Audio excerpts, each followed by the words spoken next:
Hello my dear students, welcome you on my this channel Passion for Education। आज हम आप लोगों से जो बात करेंगे वो सिर्फ और सिर्फ बायोलॉजी की करेंगे। बायोलॉजी आपने इस सब्जेक्ट्स को क्लास 10th में भी पढ़ा है, 9th में भी पढ़ा है, फर्स्ट ईयर में भी पढ़ा है और 12th में भी पढ़ रहे होंगे या पढ़ चुके होंगे। लेकिन कुछ बातों पे गौर करने की ज़रूरत है और ये आवश्यकता सिर्फ इसलिए है कि हमने अभी तक के अपने कैरियर में ये देखा है कि बहुत सारे बच्चे ऐसे हैं जो एक लंबी दूरी तय करने के बाद इस बात को समझ पाते हैं कि उनसे चूक कहाँ हुई, जिसकी वजह से उन्हें आज भी परेशान होना पड़ रहा है, अन्यथा वो आज के पहले कब के ही सेलेक्ट हो चुके होते, अपने लक्ष्य को प्राप्त कर चुके होते। अतः आप लोगों से और आप लोगों की इन समस्याओं को ध्यान में रखते हुए हम लोगों ने एक नया प्रयास करने का कार्य किया है और इसमें हम आपसे ये डिस्कस करना चाह रहे हैं कि किस तरीके से जो आप अपनी स्टडी कर रहे हैं उस स्टडी को किस तरीके से वर्तमान समय में आप कंटिन्यू रखें और उन कमियों पे ध्यान दें ताकि उन्हें समय रहते दूर किया जा सके और समय से अपने लक्ष्य को प्राप्त किया जा सके। एक स्ट्रेटजी की आवश्यकता है और इसके लिए बड़े ही गंभीरता के साथ विचार विमर्श करके सोच समझ के ही एक डिसीजन लेने की भी आवश्यकता है। आप कई लोगों से संपर्क भी किए होंगे, कई लोगों से नॉलेज भी इकट्ठा किए होंगे कि आप अपने कैरियर के रूप में बायोलॉजी सब्जेक्ट का चुनाव या सिलेक्शन क्यों कर रहे हैं। आप देखिए इस बात को, हो सकता है मेरे इस लेक्चर से आप लोगों को कुछ आसानी हो और कुछ क्या निश्चित रूप से आपके सारे डाउट्स क्लियर हो जाएंगे। इसलिए आज मैं अपने इस लेक्चर में बायोलॉजी को एक सब्जेक्ट के रूप में चुनने के लिए, बायोलॉजी से अपना कैरियर बनाने के लिए हम आपसे डिस्कस करेंगे। यद्यपि आप लोगों ने कुछ ऐसे भी स्टूडेंट्स यहाँ पे होंगे जो इस सब्जेक्ट्स को अपना कैरियर बना चुके होंगे, लेकिन ये मेरा लेक्चर उन लोगों के लिए भी है जो बायोलॉजी को अपने कैरियर के रूप में एक सब्जेक्ट के रूप में चूज करना चाहते हैं, लेना चाहते हैं।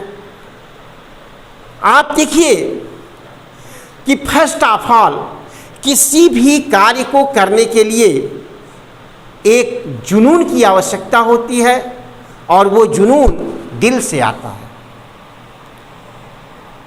जब तक आपके पास जुनून नहीं होगा, पैशन नहीं होगा, तब तक आप किसी गोल को, किसी लक्ष्य को प्राप्त नहीं कर सकते हैं। जहाँ तक कैरियर की बात है, आपने बायोलॉजी सब्जेक्ट की स्टडी 9th में की होगी या 9th में करने जा रहे होंगे। क्लास 9th और क्लास 10th में बायोलॉजी को साइंस के एक पार्ट के रूप में आप पढ़ते हैं, जबकि फर्स्ट ईयर में यानी क्लास 11th में इस बायोलॉजी को आप अपने एक कैरियर के रूप में भी देखते हैं और उसी के माध्यम से आप अपने कैरियर को बनाना चाहते हैं। इस सब्जेक्ट के माध्यम से आप के लिए कई सारे दरवाजे खुल जाते हैं।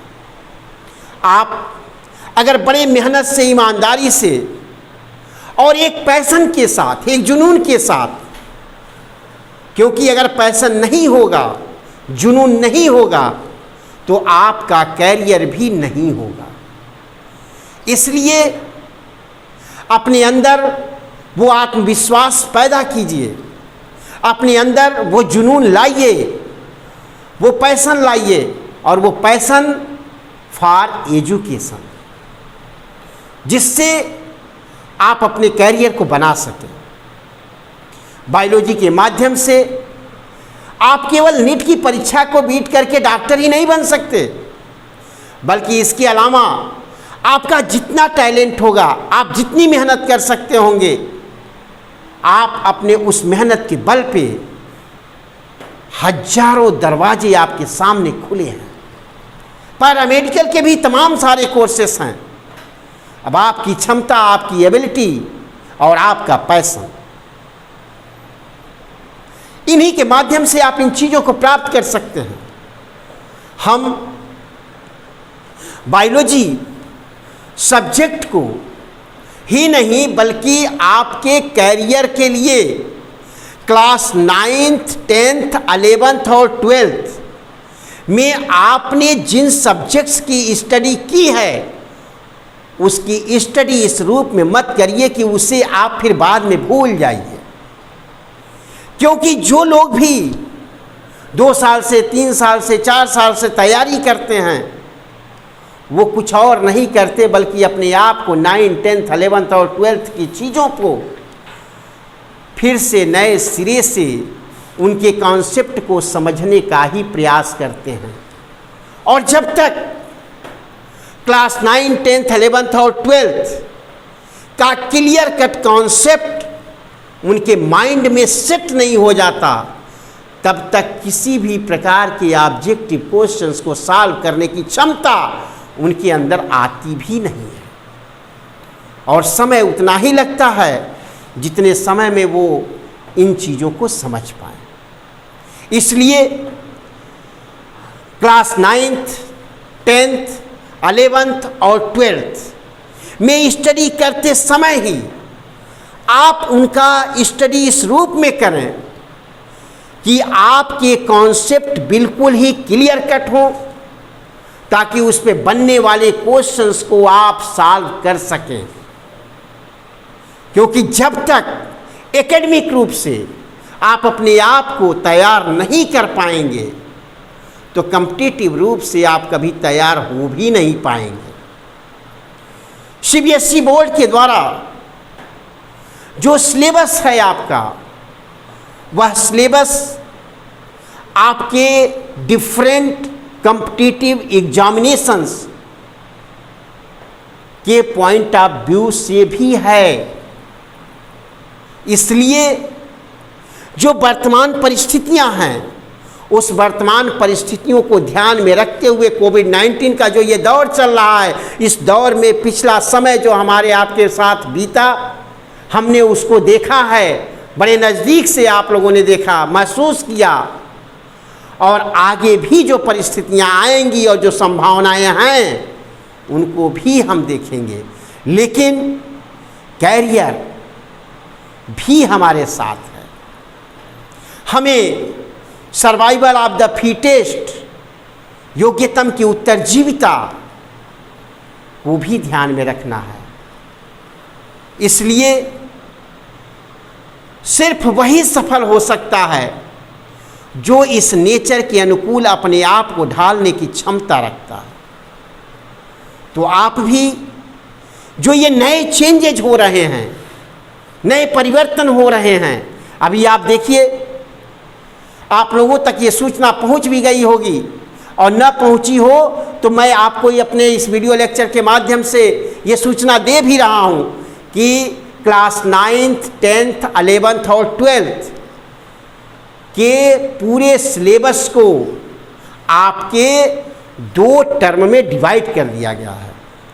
50% सिलेबस आपके टर्म फर्स्ट में है, और इस टर्म फर्स्ट के अंतर्गत जो एग्ज़ाम आपके होंगे, वो एग्ज़ाम चाहे जिस मोड में भी हों, परिस्थितियां अनुकूल रहीं तो स्कूल पे भी हो सकता है, सेंटर भी जा सकता है, और परिस्थितियां अनुकूल नहीं रहीं तो ऑनलाइन माध्यम से भी आपका नवंबर और दिसंबर में आपके ये टर्म एग्ज़ाम होंगे, जो 50% सिलेबस से होंगे। अब कंडीशन जैसी भी बने इन फ्यूचर, लेकिन एग्ज़ाम तो होगा ही होगा, चाहे ऑफलाइन मोड हो या ऑनलाइन मोड हो। 50% सिलेबस का, और 50% सिलेबस जो रेस्ट होगा उसका आपका मार्च अप्रैल में एग्ज़ाम होगा। तो आपको इन बदली हुई परिस्थितियों के अनुकूल अपने आप को ढालना होगा। इसलिए हम अपने स्तर पे जितनी आपकी हेल्प कर सकते हैं, अभी ऑनलाइन क्लासेस शुरू हैं, इनके माध्यम से ही हम अपने कैरियर को ध्यान में रखते हुए इसे समझने का प्रयास करना है। हमारा ये जो पहला लेक्चर है वो क्लास 9, 10th, 11th और 12th सारे बच्चों के लिए है। कुछ लोगों के लिए ये रिवीजन के रूप में होगा और कुछ लोगों के लिए यह बिल्कुल नया होगा। इसलिए दोनों तरह के लोग इस पे विशेष ध्यान दें। हम बात करेंगे सबसे पहले बायोलॉजी के इंट्रोडक्शन की, कि बायोलॉजी है क्या, इसको समझने का प्रयास करेंगे। बेसिकली हम क्लास फर्स्ट ईयर के लिए बात कर रहे हैं, लेकिन क्लास 9, 10th, फर्स्ट ईयर और सेकेंड ईयर सब के लिए यह बराबर रूप में उपयोगी होगा। इसके बाद जो हम अपना वीडियो लेक्चर देंगे वो क्लास वाइज देंगे, क्लास 9th पे, 10th पे, फर्स्ट ईयर पे और 12th पे। ओके, तो सबसे पहले हम समझने का प्रयास करते हैं एक इंट्रोडक्शन के रूप में कि what is biology. What is biology?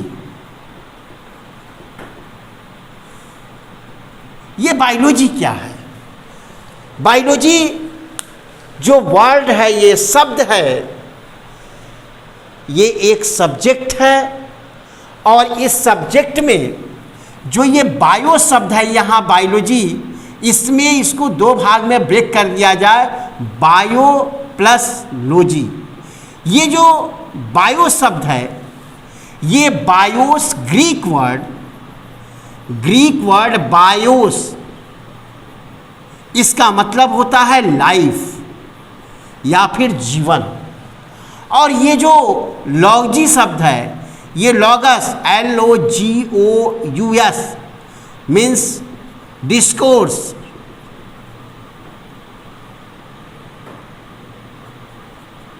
यानी कि स्टडी।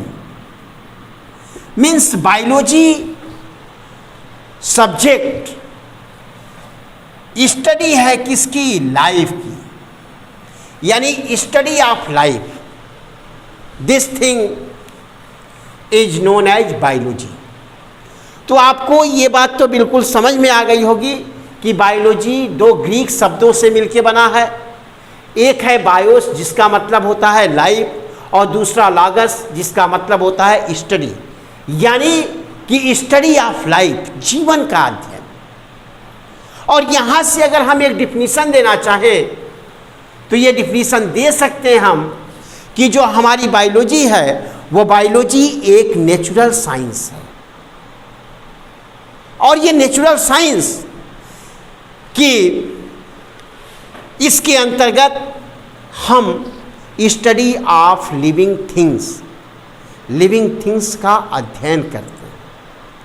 जो लिविंग थिंग्स हैं, आपने मैटर भी पढ़ा होगा, जानते होंगे, anything which occupies space having wait. तो जो ये मैटर है, उस मैटर में आप जानते हैं कि जो कोई भी वस्तु होती है जिसमें स्थान घेरने की क्षमता होती है, जो भार जिसमें होता है, और इन चीज़ को हम मैटर कहते हैं। हमारे सामने जो कुछ भी दिखाई दे रहा है, all the things around us, that is matter. लेकिन इस मैटर में हम सिर्फ बात बायोलॉजी के अंतर्गत उनकी करते हैं जिनमें लाइफ होता है, जिनमें जीवन होता है। और ये लाइफ किस में होता है? ये जो लाइफ है, यह लाइफ हमारे केवल उन्हीं मैटर में होता है जिस मैटर में आपका प्रोटोप्लाज्म होता है। प्रोटोप्लाज्म ये जो प्रोटोप्लाज्म है इसको हम हिंदी में जीव द्रव्य कहते हैं। और एक साइंटिस्ट थे जिन्होंने ये कहा था, हक्सले ने, कि protoplasm is the physical basis of life. Protoplasm जीवन का भौतिक आधार है। यानी अगर इस मार्कर के अंदर प्रोटोप्लाज्म होता तो यह भी लिविंग थिंग्स होता, लेकिन इसमें प्रोटोप्लाज्म नहीं है। प्रोटोप्लाज्म एक कोलाइडल सॉल्यूशन होता है जिसमें 90% से एवं आपके वाटर होते हैं। कार्बन, हाइड्रोजन, ऑक्सीजन, नाइट्रोजन जो बायोमॉलिक्यूल कहलाते हैं, इन बायोमॉलिक्यूल से मिलके हमारा ये प्रोटोप्लाज्म बना होता है। और ये जो बायोलॉजी हमारी है, इस बायोलॉजी के अंतर्गत जो हम ये लिविंग थिंग्स की स्टडी करते हैं, उसमें सबसे पहले हम ये भी जानें कि ये बायोलॉजी शब्द को वास्तव में दिया किसने, सबसे पहले इसका यूज किसने किया बायोलॉजी शब्द का। तो इस संदर्भ में हम आपको बताएं कि एक जर्मन आपके फिजियोलॉजिस्ट थे गॉटफ्राइड रेनहॉल्ड ट्रेविरिनस, जो गॉटफ्राइड रेनहॉल्ड ट्रेविरिनस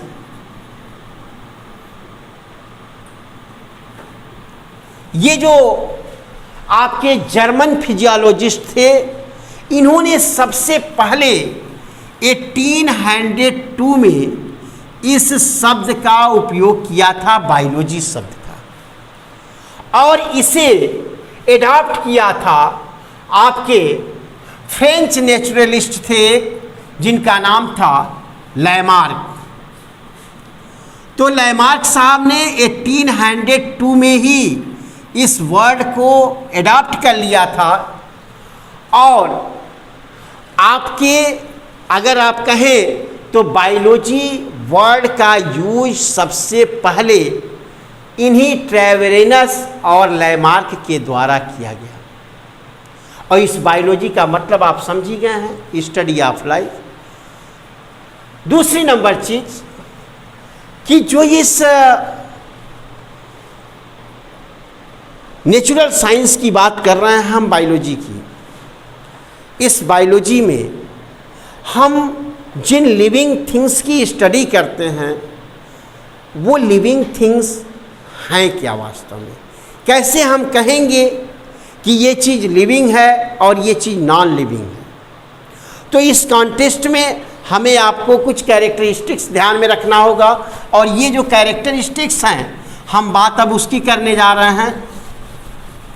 आप देखें यहाँ कि सबसे पहले जो लिविंग थिंग्स हैं, इनके जो कैरेक्टर्स हैं, यानी कैरेक्टर्स ऑफ लिविंग, यानी किस आधार पे हम कहेंगे कि ये लिविंग थिंग्स हैं और इनमें लाइफ है। तो फर्स्ट ऑफ ऑल अगर हम देखेंगे तो इनमें प्रोटोप्लाज्म होता है, और इस प्रोटोप्लाज्म की बात हमने आपसे अभी की। सेकेंड नंबर चीज़ कि इनमें ग्रोथ एंड डेवलपमेंट आपको दिखाई देता है। आप देखिए कि जो लिविंग थिंग्स होते हैं, चाहे वो डिफरेंट टाइप के प्लांट्स हों या डिफरेंट टाइप के एनिमल्स हों या हम आप हों, इनमें लगातार वृद्धि और विकास, ग्रोथ और डेवलपमेंट दिखाई देता है, जबकि नॉन लिविंग थिंग्स में ग्रोथ और डेवलपमेंट नहीं होता। तीसरी नंबर चीज़ अगर हम बात करें तो मेटाबॉलिज्म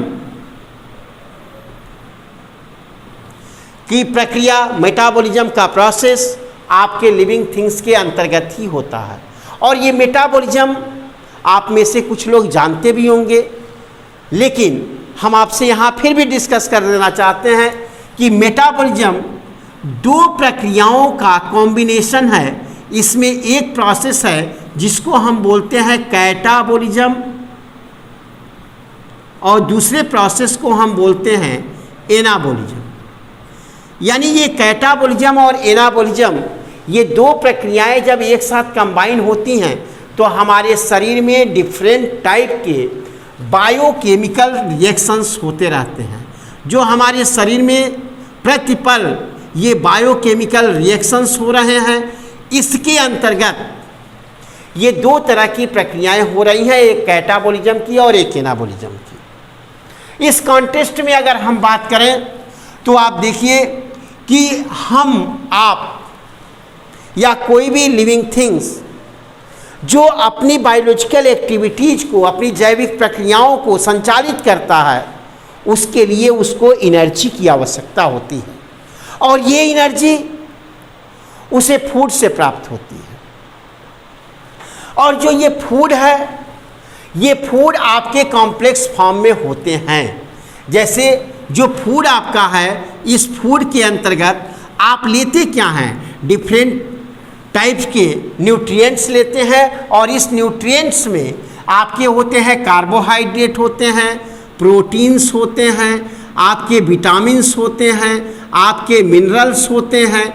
और ये जो चीज़ें हैं, ये हमारी जो फूड के अंतर्गत न्यूट्रिएंट्स आ रहे हैं, ये कॉम्प्लेक्स फॉर्म में होते हैं, ये आपके कॉम्प्लेक्स फॉर्म में होते हैं। और इन्हीं कॉम्प्लेक्स फॉर्म को जब हम अपने शरीर में एज ए फूड लेते हैं तो इनका हमारे शरीर में डिफरेंट एंजाइम्स के द्वारा डाइजेशन होता है। और इस डाइजेशन के फलस्वरूप after the digestion with the help of different type of enzymes, ये कॉम्प्लेक्स फूड मटेरियल्स हमारे सिंपल फॉर्म में ब्रेक डाउन हो जाते हैं, टूट जाते हैं। यानी ये जो एंजाइम्स के द्वारा डाइजेशन हुआ, इसमें इस कॉम्प्लेक्स फूड मटेरियल का ब्रेक डाउन हुआ और ये ब्रेक डाउन हो करके हमारे सिंपल फॉर्म में आते हैं, जिसको हम बोलते हैं C6H12O6। और इसके बाद ये जो प्रोसेस हुआ कि कॉम्प्लेक्स फॉर्म सिंपल फॉर्म में कन्वर्ट हुआ, इसी प्रोसेस को हम बोलते क्या हैं, कैटाबोलिज्म।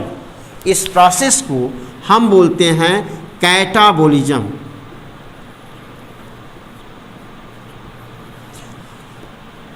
ओके। और यहीं पे जब ये प्रोसेस हो गया तो हम दूसरी प्रक्रिया यहाँ देखते हैं। और ये सेकेंड प्रोसेस जो होता है, आप देखते हैं कि यहाँ पे आ जाइए, थोड़ा सा मैं यहाँ इसको ब्रेक कर रहा हूँ। एक पॉइंट आपने और देखा होगा, फोर्थ पॉइंट मैं इस साइड में लिख रहा हूँ, ब्रीदिंग। और परहैप्स आप में से तमाम सारे लोग ब्रीदिंग को भी जानते होंगे। और एक पॉइंट और है जिसको आप बोलते हैं रेस्पिरेशन।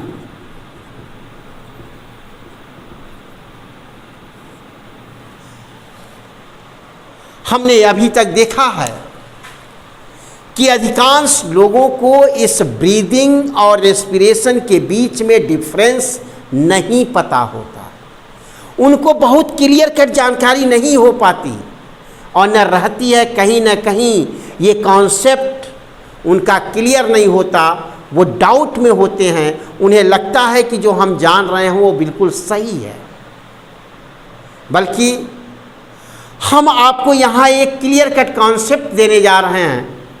और बड़े ध्यान से इसको सुनिएगा आप लोग कि कई सारे लोग इस रेस्पिरेशन को ब्रीदिंग और ब्रीदिंग को रेस्पिरेशन समझते हैं। इसलिए बड़े ध्यान से हमारे आगे के लेक्चर पर आप ध्यान देंगे, सुनेंगे, तो निश्चित रूप से होल लाइफ कभी भी आप इस चीज़ को नहीं भूलेंगे। और आगे निश्चित रूप से जितने भी क्वेश्चन इस पे बनेंगे, उन सब का आप सल्यूशन कर पाएंगे, उसको सॉल्व कर पाएंगे।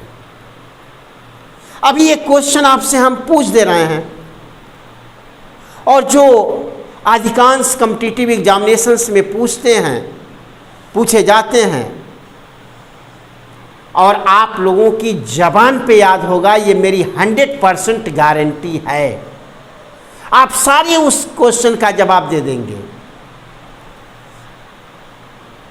कि which cell organelle is known as power house of the cell. हंसी आ गई आप लोगों के चेहरे पे, मुस्कुराहट आ गई, क्योंकि सबको पता है, लेकिन मैं नहीं बताऊंगा।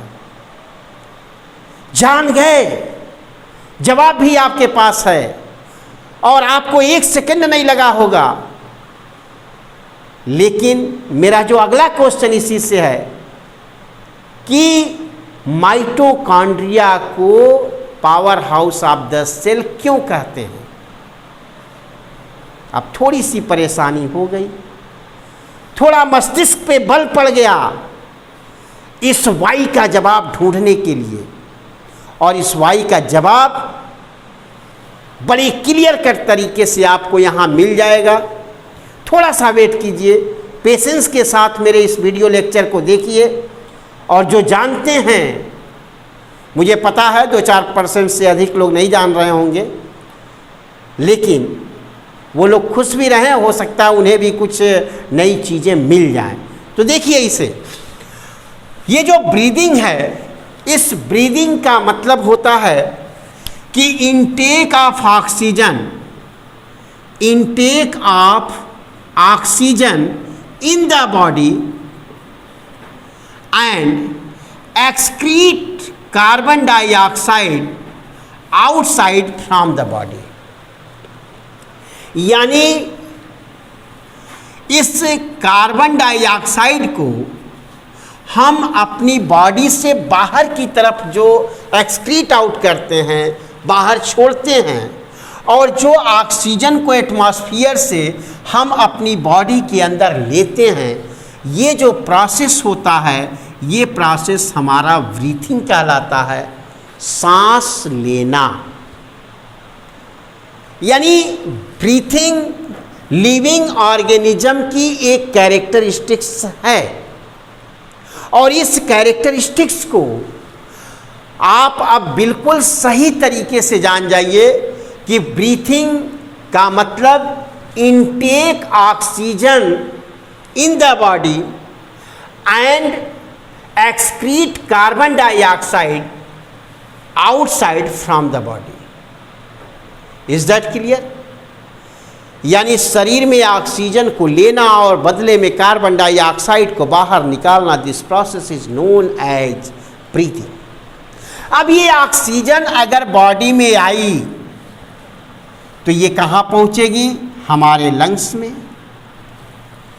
और इस लंग्स से ब्लड के द्वारा हीमोग्लोबिन से ये ऑक्सीजन ज्वाइन हो जाएगी, और इस ब्लड के माध्यम से हमारे शरीर के एक एक सेल्स तक पहुंच जाएगी। और जब ये हमारे एक एक सेल्स तक पहुंचेगी तो सेल आपके डिफरेंट सेल ऑर्गेनेल से मिलके बना होता है, ये आपको पता है। और इस सेल के माइटोकॉन्ड्रिया में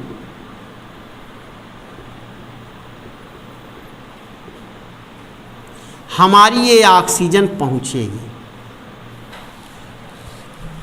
इज दैट क्लियर? और अभी आपने देखा कि यहाँ पे हम लोगों ने बात किया था इस मेटाबॉलिज्म के एक पार्ट कैटाबॉलिज्म के अंतर्गत कि कॉम्प्लेक्स फूड मटेरियल को जब सिंपल फॉर्म में ब्रेक डाउन किया जाता है तो इसी प्रोसेस को हम कैटाबॉलिज्म कहते हैं।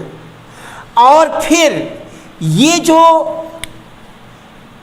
आपका सिंपल फॉर्म है, जो ये भोजन आपने लिया है, इस भोजन का कैटाबॉलिज्म के द्वारा ब्रेक डाउन होने पे जो सिंपल सबस्टेंस आपका C6H12O6 बना, यह भी आपका हमारे शरीर के इसी सेल्स के माइटोकॉन्ड्रिया में पहुंचता है ब्लड के द्वारा ही। क्लियर है? और जब ये C6H12O6 यहाँ ब्लड के माध्यम से शरीर के एक एक सेल्स तक पहुंचा और वहीं पे इधर से आपकी ऑक्सीजन इस माइटोकॉन्ड्रिया के अंदर पहुंची। तो इस ऑक्सीजन के प्रेजेंस में इस ग्लूकोज का ऑक्सीडेशन होता है। इस ग्लूकोज का इस ऑक्सीजन के प्रेजेंस में ऑक्सीडेशन होता है और इस ऑक्सीडेशन के फलस्वरूप हमको क्या मिलती है? एटीपी। इसको हम बोलते हैं एडिनोसिन ट्राइफॉस्फेट और ये एडिनोसिन ट्राइफॉस्फेट के रूप में हमें एनर्जी प्राप्त होती है, जो हमारे शरीर को ग्रोथ और डेवलपमेंट के लिए और डिफरेंट टाइप के बायोलॉजिकल एक्टिविटीज़ को पूरा करने के लिए एनर्जी चाहिए। वो एनर्जी हमारे शरीर में इस एटीपी एडिनोसिन ट्राइफॉस्फेट के रूप में प्राप्त होती है और प्लस कार्बन डाइऑक्साइड भी निकलता है और यही कार्बन डाइऑक्साइड हमारे बॉडी के द्वारा आप यहाँ देख रहे हैं ब्रीदिंग के प्रोसेस के थ्रू शरीर से बाहर निकाला जा रहा है। यानी यहाँ पे आप एक और चीज़ गौर करें तो ये जो C6H12O6 है, जो सिंपल फॉर्म है, ये सिंपल फॉर्म जब हमारे शरीर के विभिन्न सेल्स तक पहुंचा, माइटोकॉन्ड्रिया में पहुंचा, तो इस माइटोकॉन्ड्रिया में ऑक्सीजन के प्रेजेंस में इसका ऑक्सीडेशन हुआ, जिससे फिर एटीपी के रूप में एनर्जी बनी। यही जो प्रोसेस है पूरा का पूरा, इसी प्रोसेस को हम बोलते हैं रेस्पिरेशन। यानी रेस्पिरेशन को जो लोग ये समझते थे कि सांस लेने की प्रक्रिया रेस्पिरेशन है, वो कॉन्सेप्ट आप भूल जाइए। रेस्पिरेशन एनर्जी प्राप्त करने की प्रक्रिया है और इसके थ्रू हम एटीपी के रूप में एनर्जी को प्राप्त करते हैं और ये इसका कॉन्सेप्ट है। और यहाँ एक चीज़ आप और देखिए कि जो हमने क्वेश्चन आपसे पूछा था कि why mitochondria is known as power house of the cell, तो इसका जवाब भी है because respiration takes place in mitochondria. यानी ये जो रेस्पिरेशन का प्रोसेस हो रहा है, ये रेस्पिरेशन का प्रोसेस हमारे इस माइटोकॉन्ड्रिया के अंदर हो रहा है और इसीलिए माइटोकॉन्ड्रिया को power house of the cell कहते हैं। दूसरी नंबर बात कि जो ये कॉम्प्लेक्स फूड मटेरियल था, जब सिंपल फॉर्म में चेंज हुआ था, तो इस प्रोसेस को हम बोल रहे थे कैटाबोलिज्म। क्लियर है? और फिर जब यही सिंपल सब्सटेंस इस रेस्पिरेशन के थ्रू फिर एटीपी के रूप में चेंज हुआ, तो ये सिंपल फॉर्म फिर किस में चेंज हुआ? कॉम्प्लेक्स फॉर्म में। यानी यही फिर कॉम्प्लेक्स फॉर्म में चेंज हो जा रहा है और ये यहाँ पे अब कॉम्प्लेक्स में जब चेंज हो रहा है तो आपका बन क्या रहा है? ATP, adenosine triphosphate. Is that clear? और आप देखिए कि एक बार ये कॉम्प्लेक्स आपके सिंपल में कन्वर्ट हुआ, ब्रेकडाउन हुआ, यहाँ इस प्रोसेस को कैटाबोलिज्म कहे, और दूसरी बार यही सिंपल सब्सटेंस फिर आपके कॉम्प्लेक्स फॉर्म में चेंज हो रहा है, जिससे एटीपी के रूप में हमको एनर्जी मिल रही है, एडिनोसिन ट्राइफॉस्फेट बन रहा है और इसी से हमारे शरीर का वृद्धि और विकास हो रहा है, ग्रोथ और डेवलपमेंट हो रहा है। हमारे शरीर की सभी जैविक प्रक्रियाएं, बायोलॉजिकल एक्टिविटीज़, चाहे वो ग्रोथ और डेवलपमेंट हो, मेटाबॉलिज्म हो, ब्रीथिंग हो, रेस्पिरेशन हो, डाइजेशन हो, एक्सक्रीशन हो, ब्लड सर्कुलेशन हो या रिप्रोडक्शन हो, सेंसिटिविटी हो, ये सारे बायोलॉजिकल एक्टिविटीज़ हमारे इसी वजह से हो रहे हैं। तो ये फिर सिंपल से कॉम्प्लेक्स में बना, तो इस प्रोसेस को हम क्या बोलते हैं? एनाबोलिज्म। एनाबोलिज्म यानी कि कैटाबोलिज्म वो प्रोसेस है जिसमें कॉम्प्लेक्स से सिंपल फॉर्म में चेंज हो रहा है, और बेनाबोलिज्म वो प्रोसेस है जिसमें सिंपल से फिर कॉम्प्लेक्स फॉर्म में चेंज हो रहा है। और यही कैटाबोलिज्म और एनाबोलिज्म दोनों प्रक्रियाएं एक साथ मिलकर के हमारी क्या बना देती हैं? मेटाबोलिज्म। तो हमें ये पूर्ण रूपेण विश्वास हो गया कि आप हमारे इस लेक्चर को अगर ध्यान से सुने होंगे तो निश्चित रूप से आपके ग्रोथ और डेवलपमेंट के कॉन्टेक्स्ट में, मेटाबॉलिज्म के कॉन्टेक्स्ट में, ब्रीदिंग के कॉन्टेक्स्ट में और रेस्पिरेशन के कॉन्टेक्स्ट में क्लियर कट कॉन्सेप्ट डेवलप हो गए होंगे। अदरवाइज एक बार फिर रिवाइज करके देख लीजिए, कोई प्रॉब्लम नहीं है। दूसरी नंबर चीज़, नेक्स्ट हम इस पे आगे बढ़ते हैं अगले कैरेक्टरिस्टिक्स पे, और ये अगला कैरेक्टरिस्टिक्स हमारा जो है वो है 5 नंबर तक की बात हम कर चुके हैं। नेक्स्ट बात करते हैं आपसे। ओके स्टूडेंट, नेक्स्ट पॉइंट हम देखते हैं जो 6 कैरेक्टरिस्टिक्स है लिविंग थिंग्स की, जिसके बिहाफ पे हम कहते हैं कि ये लिविंग थिंग्स है, वो हमारा डाइजेशन है। और इस डाइजेशन को भी अभी आपने देखा है कि डाइजेशन का मतलब इस कैटाबोलिज्म के अंतर्गत हमने अभी आपको बताया कि जो डाइजेशन है इसके अंतर्गत जो हम कॉम्प्लेक्स फूड मटेरियल्स को लेते हैं अपनी बॉडी में, इनटेक करते हैं, वो डिफरेंट एंजाइम्स के द्वारा हमारे शरीर में डाइजेस्ट कर दिए जाते हैं। और इसकी बात क्लास 10th में जो स्टूडेंट्स पढ़ रहे हैं उनका लाइफ प्रोसेस के अंदर चैप्टर है, मैं वहाँ अपना वीडियो लेक्चर डालूंगा डिटेल में। जो फर्स्ट ईयर के स्टूडेंट हैं उनके लिए भी डिटेल स्ट्रक्चर डाइजेशन का ह्यूमन फिजियोलॉजी के अंतर्गत है, वहाँ पे बात करेंगे। और यहाँ सिंपल आपको ये पता हो गया और जानकारी भी होगी कि डाइजेशन जिसके अंतर्गत भोजन को हम लेते हैं और डिफरेंट एंजाइम के द्वारा उसे हमारे शरीर में डाइजेस्ट कर दिया जाता है ग्लूकोज के फॉर्म में, और उसी से हमको एनर्जी मिलती है। ओके, नेक्स्ट हमारा जो है एक्सक्रीशन, और ये एक्सक्रीशन के कॉन्टेक्स्ट में भी आपको जानकारी होगा। और एक चीज़ बिल्कुल सही रूप में जानिएगा कि जहाँ भी आपको वर्ड मिले EX, उस EX का मतलब होता है आउट। इसका मतलब होता है आउट, यानी बाहर। आप फिल्म तो देखे ही होंगे, मज़ा आ गया? फिल्म ज़रूर देखे होंगे, हॉल में नहीं देखे, जब सारी लाइटें बंद हो जाती हैं, इसके बावजूद भी जब आप दीवार की तरफ कभी देखते हैं तो रेड कलर से आपको लिखा हुआ मिलता है EXIT। यहाँ भी वर्ड EX है, रेड कलर से ही मिलता है, चमकता रहता है अंधेरे में, फिल्म चलती रहती है, इसका मतलब बाहर जाने का रास्ता।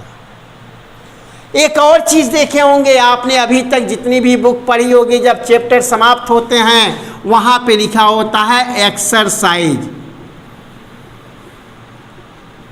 यहाँ भी शब्द आपको मिला EX, मतलब कि जो 20 पेज में आपने स्टडी किया है, जो घोंट लिया उसको बाहर निकाल दीजिए। तो टीचर आपसे क्वेश्चन पूछता है फिर, और उस क्वेश्चन का आंसर आप देते हैं, क्योंकि जितना कॉन्सेप्ट आपने डेवलप किया उस कॉन्सेप्ट को फिर बाहर निकालिए, और जो फैक्ट हैं उनको तो रटना ही रटना है, छुट्टी नहीं मिलने वाली है। एक टीचर आपको कॉन्सेप्ट देता है, फैक्ट तो आपको लर्न करना होता है, और जब कॉन्सेप्ट और फैक्ट ये दोनों मिल जाते हैं तो टीचर और आपकी दोनों मेहनत मिला करके आपके एम को पूरा कर देती है। लेकिन इस एम को पूरा करने के लिए फिर आवश्यक है आपको क्या? पैशन। भूलिए मत, पैशन। और ये पैशन किसके लिए? For education. और जब तक ये जुनून रहेगा आप अपने लक्ष्य की तरफ आगे बढ़ते रहेंगे। और ध्यान रखें, इसमें ज़रूरत सिर्फ दो की है, concept plus fact, teacher plus student. और दोनों की मेहनत मिलके ही आपके लक्ष्य को पूरा करती है। तो be concentrate and listen my lecture. तो यहाँ एक्सरसाइज या एग्जिट, इन दोनों जगह पे ईएक्स, यहाँ पर भी एक्सक्रीशन ईएक्स, मतलब आउट। यानी हमारे शरीर के अंदर ये जितने भी प्रोसेसेस हो रहे हैं, तो केवल ये थोड़ी है कि गाड़ी में पेट्रोल भराए, किक मारे और 80 के स्पीड से गाड़ी चल रही है और एसी में बैठे हुए हैं, लेकिन पीछे कार्बन डाइऑक्साइड भी निकाल रही है और वो पॉल्यूशन क्रिएट करता है। तो उसी तरह से हमारे शरीर में भी जितनी बायोलॉजिकल एक्टिविटीज़ हो रही हैं, तो कुछ नाइट्रोजनी वेस्ट मटेरियल्स भी हमारे शरीर में बन रहे हैं। अमोनिया का फॉर्मेशन होता है, यूरिया का फॉर्मेशन होता है, कार्बन डाइऑक्साइड का फॉर्मेशन होता है। और इन सब को शरीर से जितना जल्द से जल्द हो सके, एज सून एज पॉसिबल, उसे शरीर से बाहर अगर नहीं निकाला गया तो they act as a toxins, वो विषैले पदार्थ के रूप में काम करेंगे और डिफरेंट टाइप ऑफ डिजीज का कारण बनेंगे हमारे आपके शरीर में। इसलिए उनका एलिमिनेशन यानी शरीर से बाहर निकालने का प्रोसेस बड़ी तेजी से करना होगा। आप देखते हैं, अभी देखा भी है आपने कि इस ब्रीदिंग के अंतर्गत कार्बन डाइऑक्साइड को बाहर निकाला जा रहा था। प्रतिपल जितनी बार सांस ले रहे हैं उतनी बार छोड़ रहे हैं, तो ऑक्सीजन ले रहे हैं, रेस्पिरेशन हो रहा है, तो एनर्जी मिल रही है, जैविक प्रक्रियाएं चल रही हैं, ग्रोथ और डेवलपमेंट हो रहा है, तो कार्बन डाइऑक्साइड भी बन रही है और उसको तत्काल एलिमिनेट किया जा रहा है। हमारे शरीर में जो मेन एक्सक्रीटरी ऑर्गन है वो हमारी किडनी है, और वो किडनी प्रतिपल बिना रुके बिना थके 24 घंटा 24/7 डेज वर्क कर रही है। वो तो कभी नहीं कहती कि मैं नहीं पढ़ूंगी। उसके पास पैशन है और पैशन आपको अपने पास रखना है। जुनून बनाए रखिए, सफलता आपके कदम चूम लेगी। ओके, तो ये मेन एक्सक्रीटरी ऑर्गन हमारी किडनी होती है, जो यूरिन के रूप में तमाम नाइट्रोजनी वेस्ट मटेरियल को बाहर निकालती है। तो ये प्रोसेस एक्सक्रीशन हो गया। इसके बाद सर्कुलेशन, कई जगह पे आप लोगों ने इसको ट्रांसपोर्ट के नाम से भी देखा होगा या ट्रांसपोर्टेशन के नाम से भी जानते हैं। तो सर्कुलेशन का मतलब कि हमारे शरीर में ब्लड का सर्कुलेशन हमेशा 24 आवर होता रहता है, और इस ब्लड के सर्कुलेशन को बनाए रखने का काम हमारा हार्ट करता है। और हार्ट भी हमारे शरीर के जितने ऑर्गन हैं उनसे ही सीख लो बेटा, एकदम सीख लीजिए कि बिना रुके बिना थके हमें वर्कआउट करना है और करते रहना है, तभी जीवन में सफल होंगे।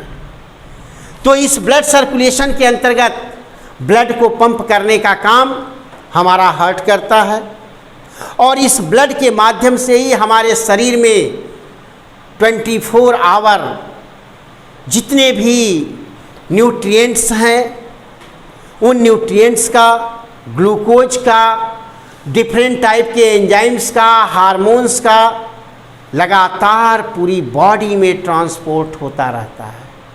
और जो एक्सक्रीटरी सबस्टेंसेस हैं उनको भी एलिमिनेट किया जाता रहता है। तो इस प्रोसेस को क्या बोलते हैं? सर्कुलेशन। इसके अलावा अगर हम बात करें तो नेक्स्ट है हमारा सेंसिटिविटी। सेंसिटिविटी यानी कि संवेदनशीलता। संवेदनशीलता, सेंसिटिविटी, आप खुद देखिए, गर्मी लग रही है, ठंडी लग रही है, आपको हंसी आ रही है, खुश हो रहे हैं, रो रहे हैं, दुख हो रहा है, इन सब की अनुभूति आपको होती है, लिविंग थिंग्स को होती है। ये इस मार्कर को नहीं होगा। इसको मार दीजिए, चोट हमको लगेगा, पता हमको चलेगा, लेकिन इसको कोई आभास नहीं होगा, क्योंकि ये इसके अंदर सेंसिटिविटी नहीं है। और नेक्स्ट अगर हम बात करें तो वो हमारा है रिप्रोडक्शन। और ये लिविंग ऑर्गेनिज्म की सबसे मेन कैरेक्टरिस्टिक्स के रूप में भी आप देख सकते हैं। वैसे तो सब इम्पॉर्टेंट हैं, लेकिन रिप्रोडक्शन इस मार्कर के अंदर नहीं है। देखिए, बिल्कुल नया मार्कर है और कुछ दिन बाद ये पुराना हो जाएगा। मैं पुराना भी आपको दिखा दे रहा हूँ। देखिए, ये पुराना मार्कर है। अब अगर इसके अंदर रिप्रोडक्शन की क्षमता होती तो मुझे ये नया खरीदना नहीं पड़ता। यह अपने समान दूसरा मार्कर बनाने की क्षमता रखता। मीन्स रिप्रोडक्शन क्या है?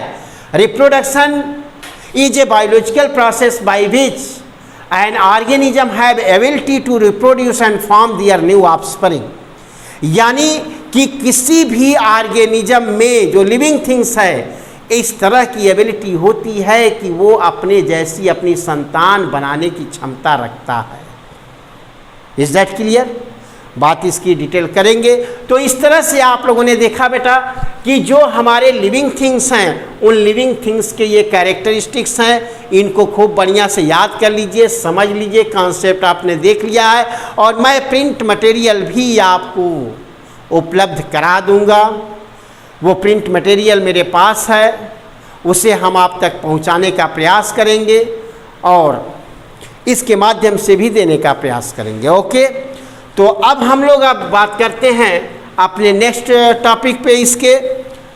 ओके।